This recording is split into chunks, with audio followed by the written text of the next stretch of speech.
Hey everybody, welcome to another episode of Classes of Mail. My name is Alan Gigax and I am a nominee.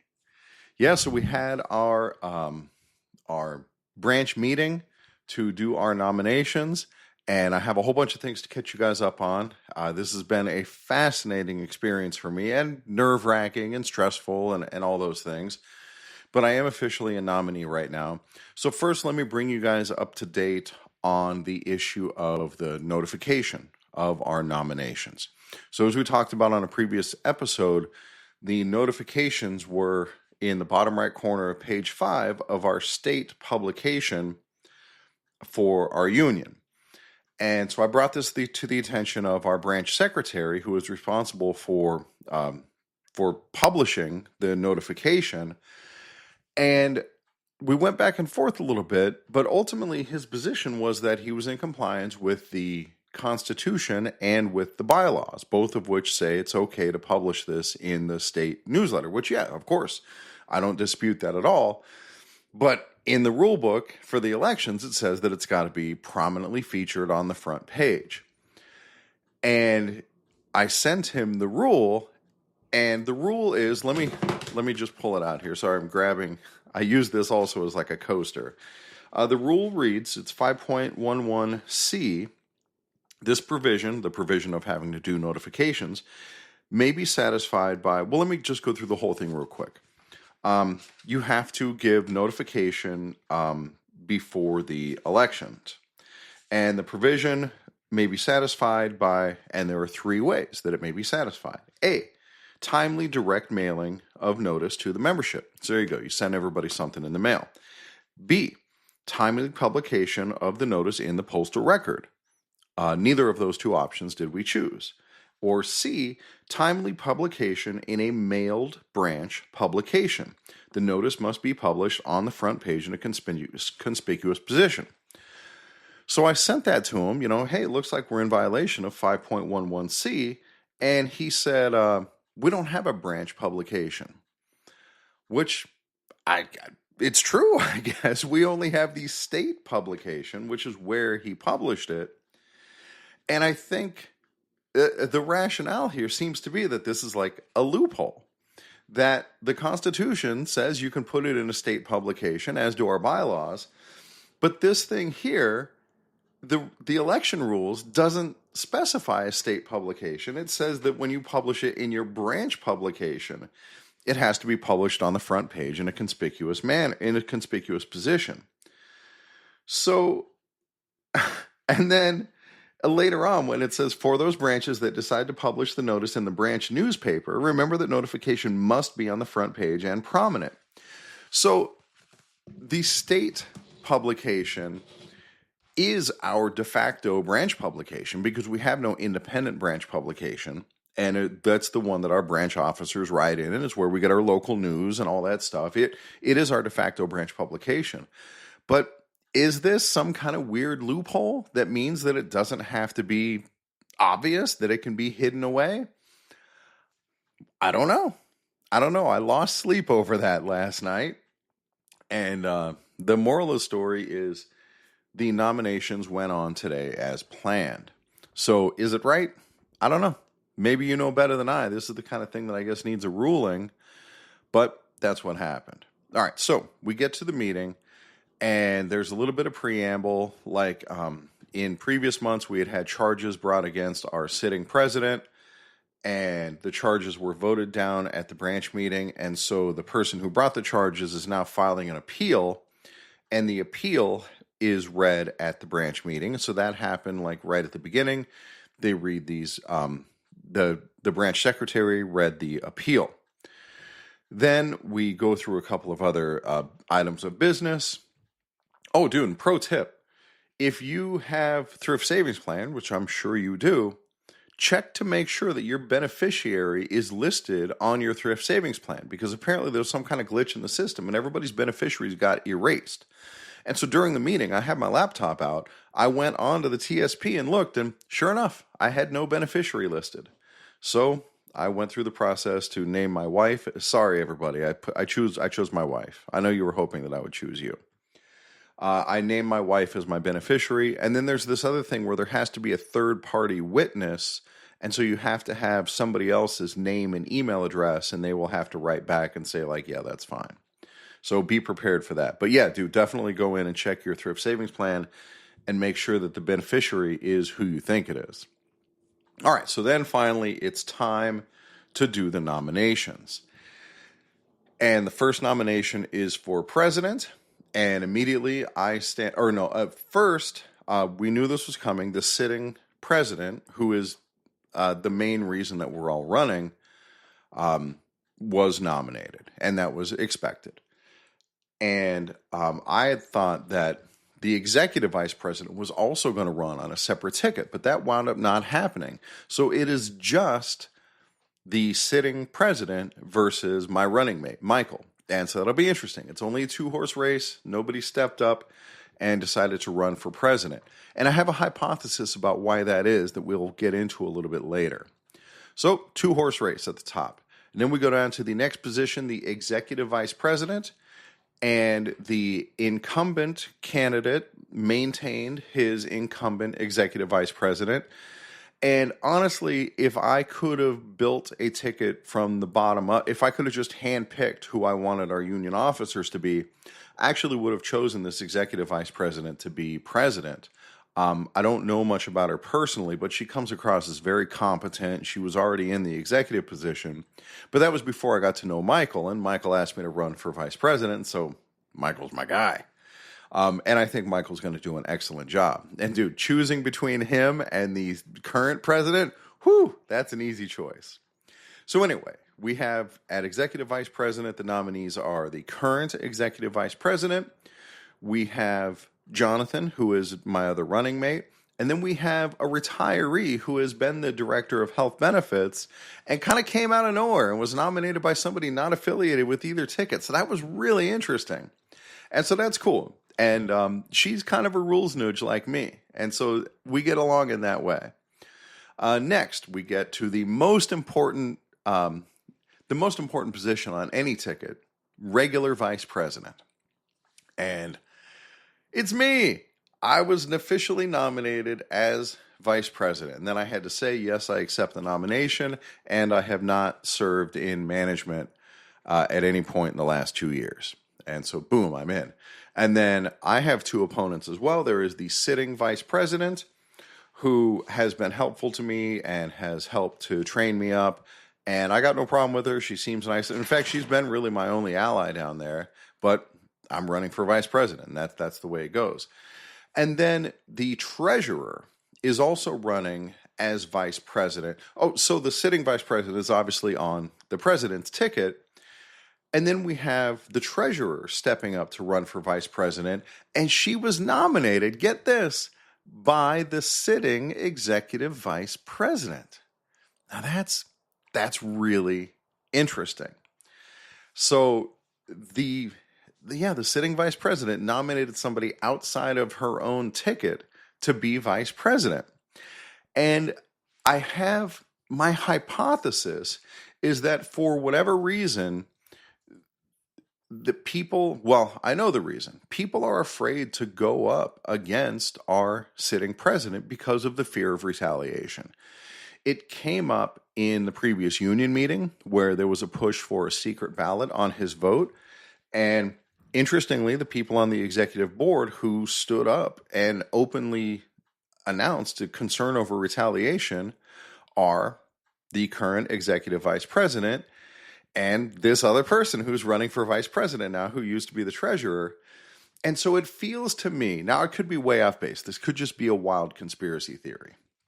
But I feel like a lot of people are seeing, and I've heard scuttlebutt to this effect as well, that a lot of people are seeing the same problems with our sitting president that we're seeing. And, these problems are not subtle.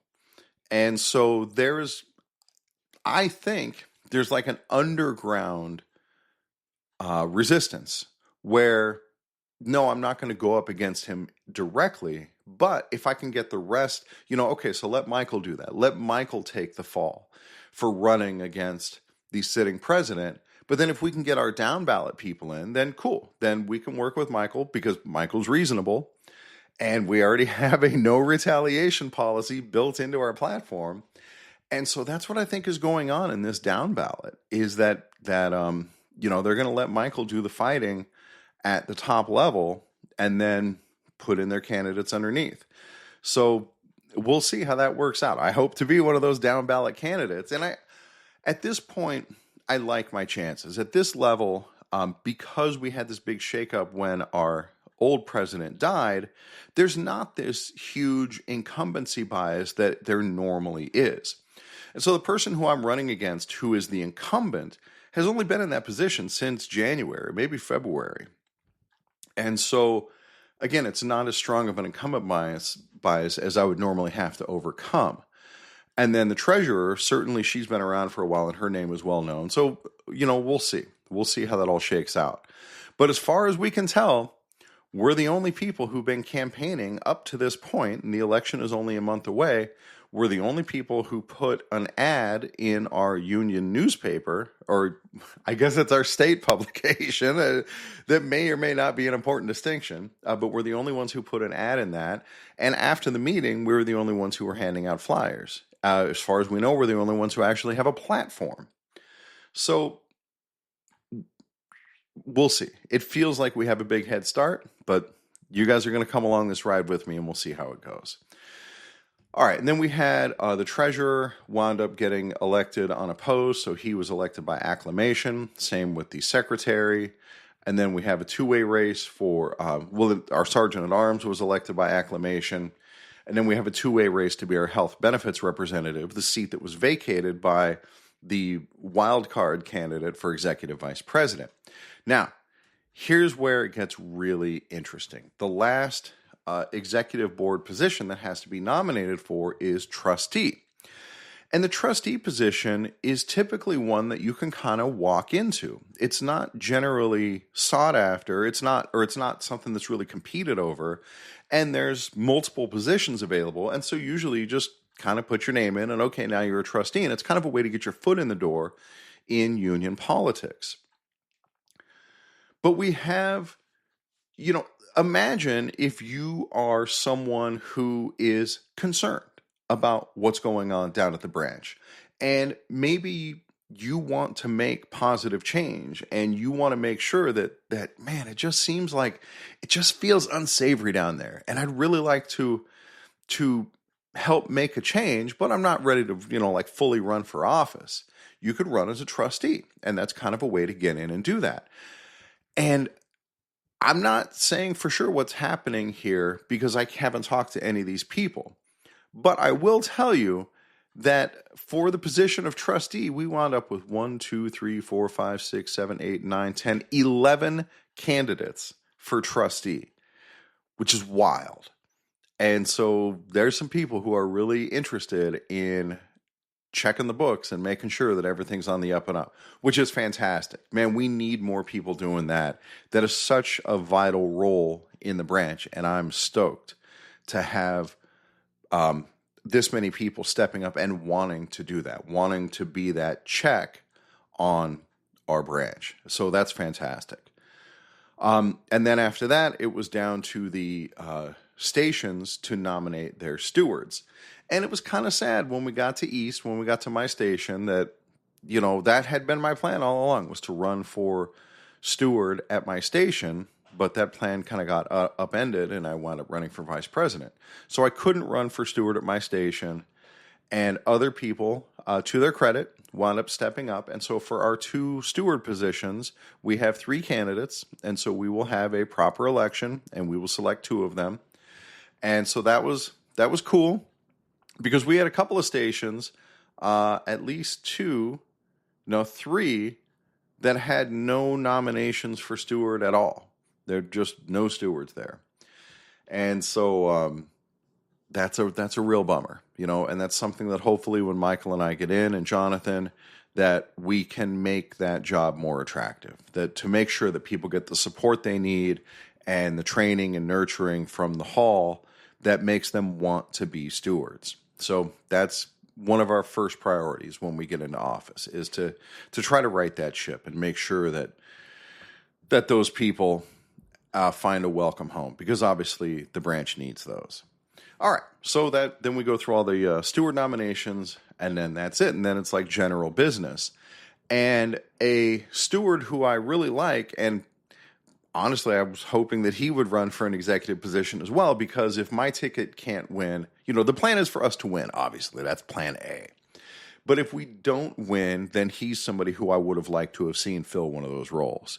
But it's all right. So anyway, he stood up and put forth a resolution that the branch support financially an informational picket, like the one that is being organized by Mike Cariff on Columbus Day, or Indigenous Peoples Day, October 14th. It's a nationwide picket, and we'd like to take part in this informational picket. And so he was asking for $1,000 for the branch to pay for pickets to be professionally made, and drinks and stuff like that. And doesn't mean we have to spend the whole $1,000, but that's the upper limit of the budget. It depends on how many people want to picket. I am one of the people who wants to picket. And so he got up and spoke, and there was resistance. And the resistance was, well, you don't know what we're bargaining for, and it just comes off as you're picketing against our own union leadership. So the guy who put the resolution forward had said, like, what was going to be on the things, like, we want higher wages, we want better working conditions, we want an end to forced overtime, things like that. And then also, like, the protect our letter carriers issues as well. None of this stuff is anti-union. It's all to garner public support for our positions. Like, obviously, our union has a position of higher wages, better working conditions. That's why the union exists. And so the room wound up being fairly divided. And it was mainly younger people and the people who are most involved on the workroom floor being in favor of the picket, and the people on table 2.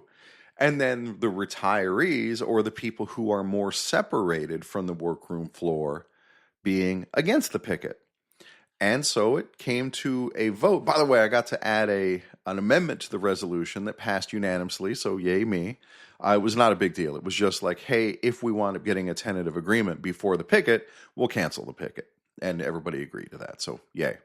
So anyway, now it's time to vote on the picket, and we vote yay or nay. And I got to be honest, sounds pretty even. So what are we going to do? Well, the guy who put it forward eventually decides to call for a count. So the sergeant at arms comes out. We say, okay, anybody who wants to support the picket, raise your hand. And dude, the picket wound up passing 38-12.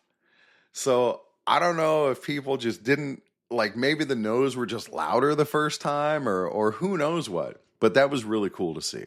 So go reform, go young people, go public engagement, and go that steward who was pushing for that. I think that's fantastic, and I have every intention of taking part in that picket. So that is what went on at the branch meeting. So good stuff. And then after that, we wrap up the meeting, and now it's time to start campaigning. Boom, campaigning starts. We've been campaigning for a while. So I run out to my car, I get a bunch of flyers, and then I'm standing out in the parking lot. So our union hall is in a strip mall. And I'm pretty sure I'm not supposed to hand out my flyers inside the union hall, because, like, the union's paying for that building, and so there's probably something inappropriate about that. So I go outside. And I take my flyers, I go outside, and then there's also a sidewalk that's attached to the building, and I go off the sidewalk as well, and I'm out in the parking lot, because I'm really, me, I'm a rules guy, and I want to make sure I'm following the rules. So I'm handing out the flyers, and it's going pretty well. There are some establishment people in the branch who I don't bother handing out a flyer to. If they ask for one, I'll give them to them. But I know those people aren't going to vote for us. They're staunchly pro-establishment. But among the other people that I was handing out flyers to, it was going pretty well. And I know people are generally polite. When I go to hand them a flyer, they're not going to be like, oh, fuck off. I don't know. They're not going to do that. But there were people who shared their concerns with me, people who talked about the problems that they have with the current branch leadership. And people who asked for more flyers, hey, can I get some more of these so that I can hand them out to my friends and let them know, who you guys are? And like, hell yeah, you can. So that was super encouraging until I got one of my opponents, my new opponent at vice president, the sitting branch treasurer, says, I don't remember exactly how she put it, but it was definitely confrontational about, hey, you're supposed to be this rules guy, and you're out here handing out your flyers on branch property, and that's a rules violation. And I told her, no, I'm being very careful that I'm standing out here in the parking lot, and I'm not even on the sidewalk. She goes, well, we own the parking lot too. So, oh shit, I didn't know that. She's, you got to go in and talk to the secretary. So I go in and I'm like, hey, dude, I had no idea that we own the parking lot. So, yeah, no problem. I'm sorry for that. Thank you for bringing it to my attention. And, guys, to me, this is a big part of the difference in what I plan to bring to the office of vice president. Because a rules violation was brought to my attention, and I was like, oh, shit, I didn't know this was a rules violation. Thank you for letting me know. Let me fix it. And that's it. And I did not hand out any more flyers. And honestly, I'm not even positive that would have been a violation to do that out in the parking lot. But if it is, dude, give it a nice wide berth. Build a hedge around the Torah, as they say. So that was that. There was another issue where in the NALC regulations governing election, whatever, that says that if you're going to be on the election committee, you can't be running for any office. And when they asked for who wants to be in the election committee, again, a bunch of hands went up, which is fantastic. I'm so pleased to see that. Like, all these people invested in making sure that we have this fair process. We have now this big uptick in people who want to be watchdogs. And man, I'm all for it. I am all about that movement. And so the branch just starts listing off all these names, and I can't keep up with these names, and I don't know how to spell them, or sometimes you can't even tell what people are saying. But I'm pretty sure that I heard a name of somebody who was running for steward and was in a contested election. And so I went up to the branch secretary after the fact, and I informed him of it. And dude, to his credit, he went through and checked both lists, and he's like, oh yeah, you're right. Yeah, we'll have to make sure that person isn't on the election committee. So credit where credit is due. That is the way it should be. So that was my experience. I'm still kind of hyped up. It's now 10:26 at night, and the union meeting's been over for a while, and I'm still pretty hyped up. I'm probably going to go take the dog for a walk after this. Take Annie out for a walk. Yeah, that's right, buddy. I said your name. She just stopped chewing on the comforter and they're chewing on a blanket and looked up at me. So anyway, so that's what's going on, guys. It was a very exciting, nerve-wracking, stressful, and the stress will continue, but I'm seeing signs of hope. And whatever happens, as long as Michael wins his election, I was going to say as long as Michael or the sitting vice president, who we thought was going to run, as long as either of them win, then we're good. But now it's just as long as Michael wins, which is fine. That's my first choice anyway. He's my guy. So as long as he wins, we're going to be all right. We're going to be in good shape. We can right this ship. So that's what's going on. I will get back to more regular episodes. There's going to be a little of both, a little campaigning, a little bit of rule reading. We still have the rest of the NALC regulations governing branch election procedures to get through. If you guys, I know I have branch executives out there who have listened to my podcast. If you have advice for me, feel free to send me an email, classesandmail@gmail.com, or you can find me on social media. Annie is now building a nest. Can you hear that? Oh, of course, she just stopped. Oh, all right. Anyway, and also, if you know about, about the notice in the branch state publication, if it's supposed to be on the front page, or if there's some exemption for that or whatever, if you know how that works out, also let me know that, classesandmail@gmail.com, or if you know who I can ask about that, because it came up, and so anyway, guys, thanks for listening. Thanks for coming with me on this journey. it's a hell of a ride. All right, I'll catch you next time. Oh, and I'm going camping for a few days, so I'll be off out of communication. Boy, do I need it. All right, catch you guys later.